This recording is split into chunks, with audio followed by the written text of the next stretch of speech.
نہیں بچوں گا کہ میرے سامنے میرے باپ کا ہاتھ پھیلا ہوا ہے۔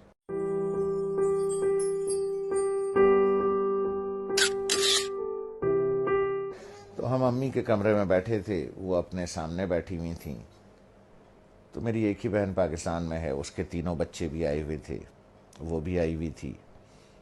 تو ادھر صوفہ رکھا تھا، تو میں بیٹھا تھا، 2 لوگوں کا صوفہ تھا ہے وہ، تو والد صاحب برابر میں بیٹھے تھے۔ تو سب لوگ باتیں کر رہے تھے، تو میں نے کچھ 2-4 پیسے نکال کر کے والد صاحب کو ویسے ہی پیش کر دیے۔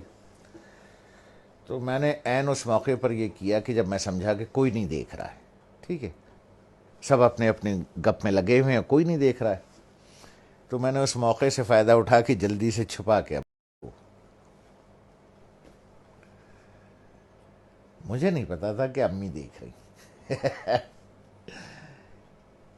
تو انہوں نے بڑے زور سے کہا، دوبارہ دو، جیسے وہ ذرا سختی سے بات کرتی ہیں۔ تو مجھے یہ تو پتا چل گیا کہ انہوں نے دیکھ لیا۔ تو میں سوچ رہا ہوں کہ یہ کیوں کہہ رہی ہیں دوبارہ دو۔ ان کا نواسا ساتھ بیٹھا تھا، کا ہے، اس وقت 6.25 فٹ کا تھا۔ تو مجھے تو انہوں نے بہت سختی سے کہا دوبارہ دو، اور اپنے نواسے سے کہا، حمزہ دیکھو ماموں نانا کو کیسے پیسے دے رہے ہیں۔ تو میں نے دوبارہ دے دیے۔ تو والدہ نے کہا کہ اب اسے بتاؤ کہ تم نے ایسے کیوں دیے۔ تو میں نے کہا دیکھو بھائی حمزہ میاں، یہ میرے والد صاحب ہیں، میں ساری عمر ان کے ہاتھ سے پیسے لیتا رہا ہوں۔ میں نے کہا حمزہ میاں، جس وقت ابو کا ہاتھ ایسے ہوگا نا تو میں تو مر جاؤں گا، میں زندہ نہیں بچوں گا کہ میرے سامنے میرے باپ کا ہاتھ پھیلا ہوا ہے۔ اس لیے بیٹا میں ایسے دیتا ہوں یہاں رکھ کے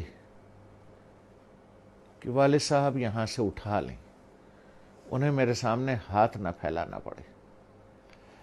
تمہیں بادشاہوں کو نظر اور نیاز دی جاتی تھی نا یوں کر کے، اور بادشاہ اگر قبول کر لے، اٹھا لے، تو وہ نیاز قبول ہو جاتی تھی۔ جیسے آج بھی مزاروں پر ادھر ادھر پیروں کو ایسے کر کے نظر دی جاتی ہے، پیر صاحب ہاتھ لگا دیتے ہیں یا کبھی کبھی اٹھا بھی لیتے ہیں، تو سمجھیے وہ نظر اور وہ نیاز قبول ہو گئی۔ تو اس لیے میں ایسے کر کے نظر پیش کرتا ہوں، چھپا کے کہ کوئی ہے کہ باپ ہاتھ پھیلا رہا ہے، نہیں نہیں نہیں، باپ نظر قبول کر رہا ہے، اس نے ہاتھ لگا دیا تو قبول ہو گیا۔ اب وہ حدیث مبارک کا مفہوم ذہن میں لائیں۔ جب سرکار رحمت اللہ عالمین صلی اللہ علیہ وسلم نے بیٹے کا گریبان پکڑ کے کہا کہ تو اور تیرے پاس جو کچھ ہے تیرے باپ کا، لوگ بھاگتے ہیں، میں آخری بات کروں، فلانے پیر صاحب سے دعا کرا لیں، ہیں جی، وہ فلانے مزار پہ دعا کر لیں، وہ پیر صاحب کا جھوٹا پانی پی لیں، ہیں جی، وہ پیر صاحب کی جوتیاں اٹھا لیں، بخشے جائیں گے، ثواب ملے گا۔ ارے یار، 2 عدد پیر تمہارے گھر میں بیٹھے ہیں،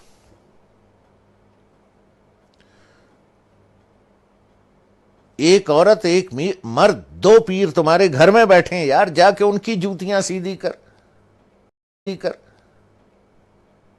ان کا جھوٹا پانی پی، ان کے پیر دبا، پیر صاحب کے بجائے باپ کو نظر اور نیاز پیش کر، جا کے ابا کے جوتے پالش کر،